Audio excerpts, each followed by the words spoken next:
Assalamualaikum warahmatullahi wabarakatuh. Perkenalkan, nama saya Salva Saida Ananda dan saya akan membawakan materi mengenai masyarakat multikultural. Multikultural merupakan akar kata dari multikulturalisme. Multikulturalisme sendiri merupakan ideologi yang mengagungkan serta menghargai perbedaan antar individu ataupun kelompok dalam kesederajatan. Yang mana kita tahu bahwa di Indonesia sendiri merupakan negara dengan multikultural atau memiliki keberaneka-ragaman yang banyak, mulai dari ras, suku, bahasa, budaya, bahkan agama. Maka sebagai acuan utama agar meraih negara Indonesia yang multikultur, yaitu dengan menerapkan multikulturalisme itu sendiri. Yang mana hal ini sejalan dengan ajaran agama Islam, yang mana kita tidak boleh mendiskriminasi siapapun dalam mendapatkan haknya. Dalam konteks Al-Quran sendiri, multikulturalisme ini merupakan upaya pengenalan serta pemahaman akan heterogenitas. Yang mana hal ini juga terkandung dalam Al-Quran, dalam Quran Surat Al-Hujurat ayat 13. Yang mana berbunyi sebagai berikut. A'udzubillahi minasyaitonirrajim. Bismillahirrahmanirrahim. Ya ayyuhan nasu inna khalaqnakum min dzakarin wa unsa wa ja'alnakum syu'uban wa qabaila lita'arafu. Inna akramakum indallahi atqakum. Innallaha alimun khabir. Yang artinya, hai manusia, sesungguhnya kami menciptakan kamu dari seorang laki-laki dan seorang perempuan dan menjadikan kamu berbangsa-bangsa dan bersuku-suku supaya kamu saling kenal-mengenal. Sesungguhnya orang yang paling mulia di antara kamu di sisi Allah ialah orang yang paling bertakwa.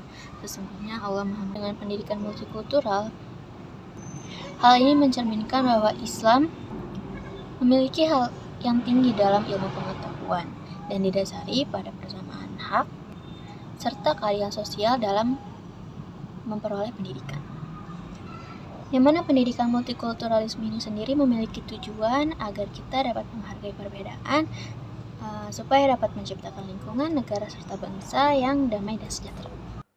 Assalamualaikum warahmatullahi wabarakatuh. Perkenalkan, nama saya Hizwa Ghifari Ahmad, saya mahasiswa Ilmu Komunikasi Untirta. Kali ini saya akan menjelaskan tentang pendidikan berkarakter. Karakter berasal dari bahasa Yunani yang berarti chumar, memfokuskan pada bagaimana pengaplikasian nilai kebaikan dalam bentuk tindakan. Dalam bahasa Arab, karakter disebut sebagai dengan istilah akhlak, yang diartikan sebagai sifat atau keadaan yang tertanam dalam jiwa yang paling dalam yang selanjutnya terrealisasi tanpa memerlukan pemikiran dan pertimbangan lagi. Menurut Ramli 2008, pendidikan karakter memiliki esensi dan makna yang sama dengan pendidikan moral dan pendidikan akhlak. Tujuannya yaitu untuk membentuk pribadi peserta didik supaya dapat menjadi manusia yang baik. Warga masyarakat dan warga negara yang baik, Yahya Khan mengatakan bahwa pendidikan berkarakter mengajarkan kebiasaan individu untuk hidup dan bekerja sama sebagai keluarga, masyarakat, bernegara, dan membantu mereka untuk membuat keputusan yang dapat dipertanggungjawabkan. Allah selalu menargetkan kondisi makarim al-akhlak atau akhlak terpuji dalam pencapaian target pendidikan. Adapun ayat Al-Quran yang membahas konsep pencapaian akhlak terpuji sebagai berikut. Wajaza'u sayyi'atin sayyi'atuhul misluha faman afa wa aslaha fa ajruhu Allah innahu la yuhibbuz zalimin. Artinya, dan balasan suatu kejahatan adalah kejahatan yang serupa. Maka barang siapa memaafkan dan berbuat baik, maka pahalanya atas tanggungan Allah. Sesungguhnya dia tidak menyukai orang-orang yang zalim. Pendidikan karakter masih memiliki tempat bagi optimisme idealis pendidikan di negara kita. Terlebih karena bangsa kita kaya akan tradisi religius dan budaya. Selanjutnya, membangun karakter Islam. Dalam Al-Quran, terdapat suruhan kepada umat manusia untuk saling mengenali atau ta'aruf dan berbuat kebajikan atau ihsan. Hal ini membuktikan bahwa Islam mendorong kesadaran umatnya untuk hidup bersama, berdampingan dengan orang lain yang berasal dari budaya, kelompok, etnik, dan agama yang berbeda. Bekerja sama, menerima, dan memberi serta siap untuk berkurban. Langkah berikutnya yaitu saling memahami atau tafahum. Hal ini memunculkan kesadaran bahwa nilai-nilai yang kita miliki mungkin berbeda. Dan dari hal tersebut kita dapat saling melengkapi dan menghargai serta memberikan sumbangsih bagi hubungan yang dinamis, dengan menegaskan bahwa orang lain yang berbeda dengan kita adalah teman kita. Dan langkah terakhir adalah saling menghormati atau takrim, di mana semua ataupun sekelompok orang harus bersedia untuk mendengar pandangan serta suara yang berbeda.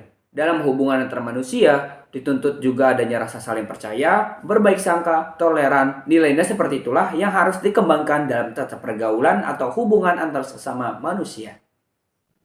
Assalamualaikum warahmatullahi wabarakatuh. Perkenalkan, nama saya Anissa Landari. Saya merupakan seorang mahasiswi semester 2 di jurusan Ilmu Komunikasi Universitas Sultan Ageng Tirtayasa. Nah, selanjutnya itu ada beberapa nilai-nilai dasar yang diambil dari sumber ajaran agama Islam, yaitu Al-Quran dan juga hadis. Yang pertama ada religius.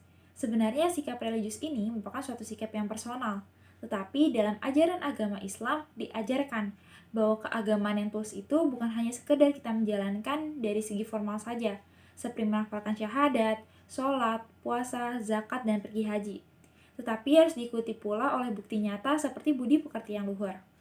Hal ini juga relevan dengan tujuan diutusnya Nabi Muhammad SAW, yaitu untuk menyempurnakan berbagai keluhuran budi pekerti. Li utamima makarimatul akhlak. Nabi juga menyatakan bahwa tidak ada kualitas manusia yang lebih besar bobotnya dibanding dari akhlak mulia manusia itu sendiri. Selain itu, kesolehan individu juga tidak bisa berjalan dengan sendirinya. Kesolehan individu harus diiringi pula oleh kesolehan sosial. Bahkan Allah Subhanahu wa Ta'ala mengecam jika ada agama yang tidak memiliki komitmen terhadap keadilan sosial. Yang kedua, itu ada toleransi atau tasamuh. Sikap toleransi atau sikap tasamuh ini merupakan sikap lapang dada terhadap agama lain untuk menyatakan keimanannya. Toleransi merupakan sebuah prinsip yang niscaya untuk semua masyarakat yang majemuk dan juga multikultural di dunia ini. Menurut pandangan Islam, sikap toleransi ini merupakan titik penting untuk membangun sebuah perdamaian. Bahkan di dalam Al-Quran pun diajarkan bagaimana caranya kita dapat membangun sebuah perdamaian. Terdapat dalam surah Al-Isra ayat ke-70. Dalam surat ini menegaskan bahwa manusia itu diberi posisi yang paling mulia di antara makhluk lain ciptaannya. Nah, yang ketiga ada ta'aruf dan juga ta'awum. Ta'aruf merupakan suatu proses saling mengenal antara satu dan yang lainnya. Hal ini dapat dicapai dengan adanya komunikasi dan juga saling terbukanya diri antara satu dengan yang lainnya untuk mencari sebuah persamaan. Jika sudah, akan terbentuklah sebuah kerjasama dan juga solidaritas, yaitu ta'awum.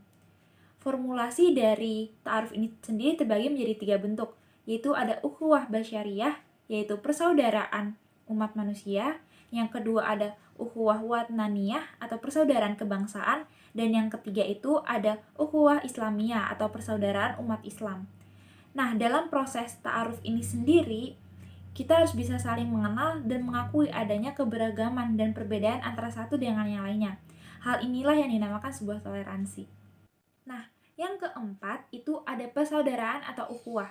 Nilai dan semangat persaudaraan itu harus dijunjung tinggi dan harus masuk ke dalam proses pembentukan karakter peserta didik yang islami. Dalam pergaulan dengan agama lain pun, kaum muslimin diajarkan oleh Allah Subhanahu wa Ta'ala untuk bisa berbuat dengan baik dan juga adil, selagi mereka tidak berbuat zalim. Nah, selanjutnya itu yang kelima ada moderat atau tawasud. Secara etimologis, tawasud itu berarti tengah-tengah, tidak terlalu keras atau fundamental, dan juga tidak terlalu bebas atau liberalis.